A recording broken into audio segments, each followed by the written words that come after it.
እስቲ አስቡት፣ ሰው የማይጠቀምበትን ጥለውት የሄዱትን ዕቃ ወስዳችሁ ግን የወሰዳችሁት ዕቃ እርግማን ሲሆንባችሁ፣ ቅዠት፣ ህልም፣ አደጋ ሲገጥማችሁ።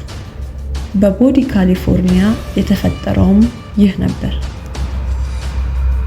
ካሊፎርኒያ የዋይልድ ዌስት መናፍስት ከተማ።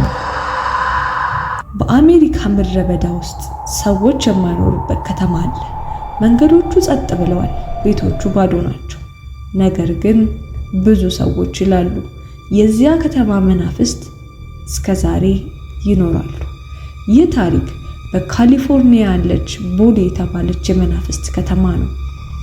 በ1859 አካባቢ ዊሊያም ቦዲ የተባለ ሰው በዚያ አካባቢ ወርቅ አገኘ። ይህ ዜና በፍጥነት ተሰራጨ። ከዚያ በኋላ የወርቅ ፈላጊዎች፣ ንግድ ሰዎች፣ መሸጫ ባለቤቶች፣ ጀብዱ ፈላጊዎች ሁሉም ወደ ቦዲ መጡ። ከተማው በፍጥነት አደገች። በ1870ዎቹ ላይ ቦዲ በጣም ታዋቂ ከተማ ሆነች። በዚያ ጊዜ 10,000 በላይ ሰዎች ነበሩ። 2,000 ቤቶች፣ 65 ባር፣ ብዙ የንግድ ቤቶች። ነገር ግን ቦዲ በአሜሪካ በጣም አደገኛ ከተሞች አንዱ ተብሎ ይጠራ ነበር። ቦዲ በጣም አደገኛ ቦታ የተባለበት ምክንያት ግድያ፣ ዝርፊያ፣ ጦርነት፣ ቁማር በየቀኑ ይከሰቱ ነበር።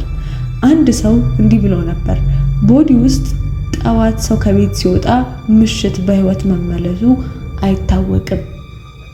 ከጥቂት ዓመታት በኋላ የወርቅ ማዕድኑ ቀነሰ። ሰዎች ቀስ በቀስ ከተማዋን መተው ጀመሩ። ከዚያ በኋላ ብዙ እሳት ተነሳ፣ ቤቶች ተቃጠሉ። በ1940 አካባቢ ቦዲ ሙሉ በሙሉ ተተወች። ዛሬ ቦዲ የመናፍስት ከተማ ተብላ ትታወቃለች። ነገር ግን አስገራሚ ነገር አለ። ብዙ ጎብኚዎች ከዚህ ከተማ ትንሽ ነገር ሲወስዱ ከዚያ በኋላ ክፉ ነገር ይደርስባቸዋል ይባላል።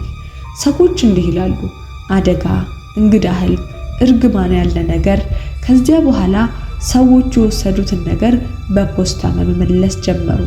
በቦዲ ፓርክ ኦፊስ እርግማኑን በመፍራት የተመለሱ ነገሮች ብዙ አሉ። ዛሬ ቦዲ በካሊፎርኒያ ስቴት ፓርክ ውስጥ ነው። ከ170 በላይ ቤቶች አሉ።